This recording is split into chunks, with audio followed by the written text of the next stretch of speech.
Tense series के एक और वीडियो में आप सबका स्वागत है। आज हम लोग देखेंगे फ्यूचर का परफेक्ट कंटिन्यूअस टेंस, पूर्ण अपूर्ण भविष्यकाल। तो इसके अंतर्गत हम लोग पहचान, संरचना, नियम, उदाहरण सब देखेंगे। तो पूर्ण अपूर्ण भविष्यकाल, जैसे यहाँ पे नाम से स्पष्ट है, पूर्ण अपूर्ण मतलब किसी कार्य का कुछ हिस्सा हमारा पूर्ण हो चुका रहेगा, लेकिन कुछ हिस्सा क्या रहेगा, हमारा अपूर्ण रहेगा, मतलब वो काम हमारा जारी रहेगा। तो इस तरह जो वाक्य दर्शाते हैं तो वो हमारा पूर्ण अपूर्ण भविष्यकाल, फ्यूचर परफेक्ट कंटिन्यूअस टेंस के अंतर्गत आता है।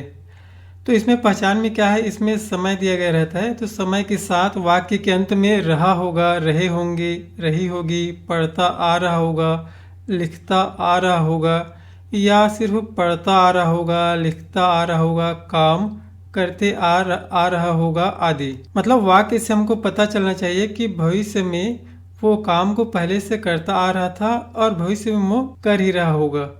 तो ये हो गया हमारा पहचान। पहचान के बाद देखते हैं स्ट्रक्चर, संरचना। तो इसमें सब्जेक्ट के बाद सेल या विल, फिर हैव, बीन, क्रिया का आईएनजी फॉर्म, फिर ऑब्जेक्ट के बाद फॉर, फिर टाइम। अगर जरूरत पड़े तो यहाँ पे बाय, फिर टाइम। यहाँ पे जो फॉर से के लिए यूज होता है, और यहाँ पे जो बाय है, बाय किसके लिए यूज होता है, तक के लिए। आगे हम लोग एग्जाम्पल में देखेंगे। तो सेल विल का नियम तो पता ही है आप लोगों को, आई वी के साथ सेल, बाकी सभी के साथ विल, लेकिन वर्तमान में हम सभी के साथ विल का प्रयोग कर सकते हैं।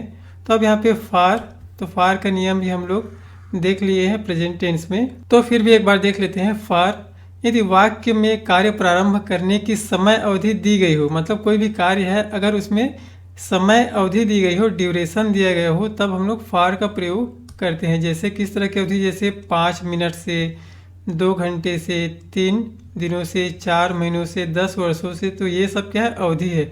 तो इस तरह से यदि दिया गया हो समय, तब हम लोग उसके पहले क्या करेंगे, फार का प्रयोग करेंगे। जैसे फार 5 minutes, far 2 hours, for 3 days, for 4 months, for 10 years, इस तरह से। अब आगे देखते हैं हम लोग बाय का प्रयोग। शाम तक, रविवार तक, 3 बजे तक, मार्च तक। यदि इस तरह से वाक्य में आता है तब हम लोग क्या करेंगे, तक के लिए बाय का प्रयोग करेंगे। जैसे by evening, by Sunday, by 3 o'clock, by March. अब यहाँ पे उदाहरण देखते हैं। तो उदाहरण मैं पहले से बना के रखा हूँ। मैं 10 बजे तक 3 घंटे से यहाँ प्रतीक्षा करते आ रहा होऊंगा। अब यहाँ पे देखते हैं कि 10 बजे तक मैं कितने घंटे प्रतीक्षा करते आ रहा हूँगा, 3 घंटे, मतलब मुझे 3 घंटे हो चुके होंगे। तो यहाँ पे I will have been waiting, मुख्य क्रिया क्या है यहाँ पे, वेटिंग, प्रतीक्षा करना। ये सब क्या है, हमारा हेल्पिंग वर्ब है। I will have been waiting here, यहाँ 3 घंटे से। तो यहाँ पे से के लिए फार 3 आवर्स, 3 घंटे से, और 10 बजे तक। तो यहाँ पे तक के लिए क्या है, बाय 10 o'clock। तो I will have been waiting here, मैं यहाँ प्रतीक्षा करते आ रहा हूँगा, फॉर 3 आवर्स, 3 घंटे से, बाय 10 o'clock, 10 बजे तक। आगे देखते हैं। तुम सोमवार तक 2 दिनों से यात्रा करते आ रहे होगे। तो you will have been travelling, तुम यात्रा करते आ रहे होगे। अब यहाँ पे 2 दिनों से, तो फॉर 2 डेज, 2 दिनों से। कब तुम 2 दिनों से यात्रा करते आ रहे होगे, सोमवार तक। तो यहाँ पे by Monday. You will have been travelling for 2 days by Monday, तुम सोमवार तक 2 दिनों से यात्रा करते आ रहे होगे। आगे देखते हैं। वह 3 घंटे से खरीदारी करती आ रही होगी। तो यहाँ पे she will have been shopping for 3 hours, वह 3 घंटे से खरीदारी करती आ रही होगी। वह 2 दिनों से अपना घर सजा रही होगी। She will have been decorating her home for 2 days, वह 2 दिनों से अपना घर सजा रही होगी। रोहित 1 घंटे से हंस रहा होगा। Rohit will have been laughing for an hour, यहाँ पे 1 घंटे की अवधि दी गई है से, तो फॉर 1 घंटे के लिए एन आवर।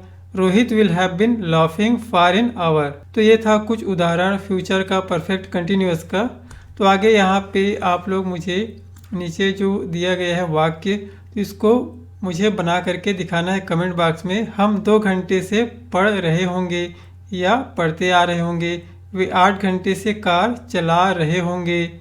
मैं 10 वर्षों से फ्रेंच सीख रहा होऊंगा। यह बच्चा 1 घंटे से रो रहा होगा। वह 10 मिनट से समाचार पत्र पढ़ता आ रहा होगा। तो इन वाक्यों को मुझे कमेंट बॉक्स में बना करके दिखाएं। तो वीडियो कैसी लगी मुझे कमेंट बॉक्स में ज़रूर बताएं। वीडियो को लाइक करें, शेयर करें, चैनल को सब्सक्राइब करें। Thank you.